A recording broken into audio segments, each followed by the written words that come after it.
All right, guys, welcome back for segment 3 of the show today. This is the Two Savage for Democrats show. Probably should get my channels correct. If you want to check out the main channel, that is Dylan's Daily Show, but this is more of a podcast form. So one of Obama's big promises, in fact, something that he's fighting really hard in the last couple of days he has left in office, was to close Guantanamo Bay. That was his big thing. It was healthcare. It was healthcare and Guantanamo Bay. He wanted to close Guantanamo Bay. And a lot of people who are against the closing of Guantanamo Bay said that if you are to do so, if you are to just to close Guantanamo Bay and just release all these prisoners or just move them, that can cause a big problem. And we've seen, there's been studies that have been showing, which we're not going to get to in this video because this is an individual, but we have seen many studies, which you can easily look up, that show that when prisoners are released from Guantanamo Bay, they have a tendency to return to the battlefield. Not immediately, because the terror groups don't often let them rejoin immediately because they're afraid that they are spies and that they've been indoctrinated by the U.S. government while at Guantanamo Bay. But soon after, as soon as they can, they join back up. Now, former Al-Qaeda-linked prisoner at the U.S. Military Detention Center in Guantanamo Bay, Cuba, who was released in 2007, has been charged with assaulting his partner in Australia.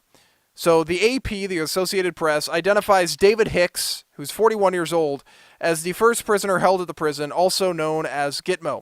On Tuesday, David Hicks appeared in court in his hometown for a hearing on a charge that he assaulted his partner in September.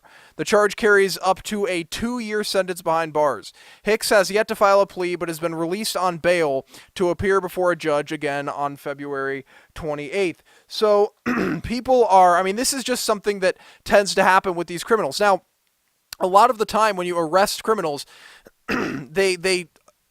criminals often go back out and start committing crimes again. They don't just leave the crime life as soon as they leave prison. Prison doesn't really do much to help prisoners leave that sort of lifestyle. And so it's especially dangerous when you're releasing high-priority criminals from Guantanamo Bay who are a member of terrorist organizations, releasing them, because that causes a big problem, because then they go back and start doing what they were doing before, which isn't just selling drugs like some of these other prisoners. No, they were killing people and raping people, as we see here. Or assault, I should say. The Muslim convert was captured in Afghanistan by the U.S.-backed Northern Alliance in late 2001 as a suspected enemy of combat, then spent more than 5 years at Guantanamo Bay. He pleaded guilty in a U.S. Court of Military Commission in 2007 to providing material support to terrorism. It was a plea bargain in which all but 9 months of his 7-year sentence was suspended, and he was allowed to return to his hometown to serve the final months. The U.S. Court of Military Commission Review and Appeals Court struck down his conviction in 2015. Hicks says he only pleaded guilty to get out of Guantanamo Bay. How horrible is that? He pleaded guilty to get out of Guantanamo Bay, so he's saying he didn't even do it. He's still denying it.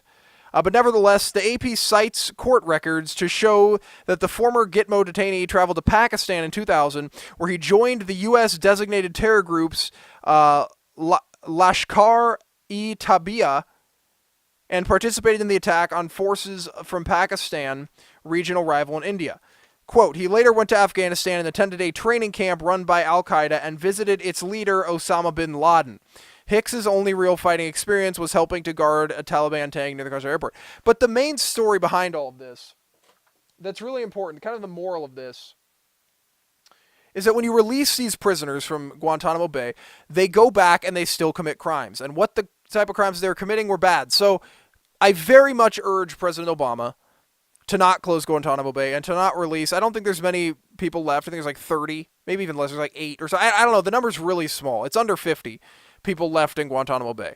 And I urge President Obama to not just release these people because it causes a problem.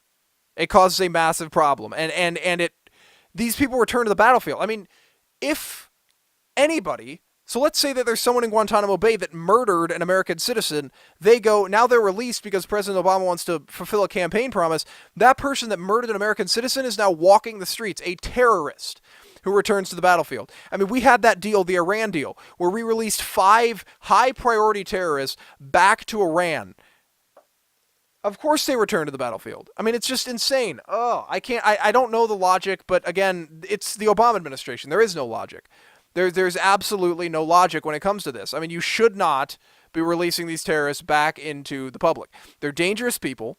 I understand releasing people that are held on drug addiction charges. You shouldn't arrest people that are smoking weed or doing heroin. I think that's wrong. But somebody who did what these people are doing, terrorist acts, meeting with Osama bin Laden, committing terrorist acts, that's a completely different story, and those people should not be released. We would not release prisoners into the United States who murdered people just because we feel that we want to close a prison.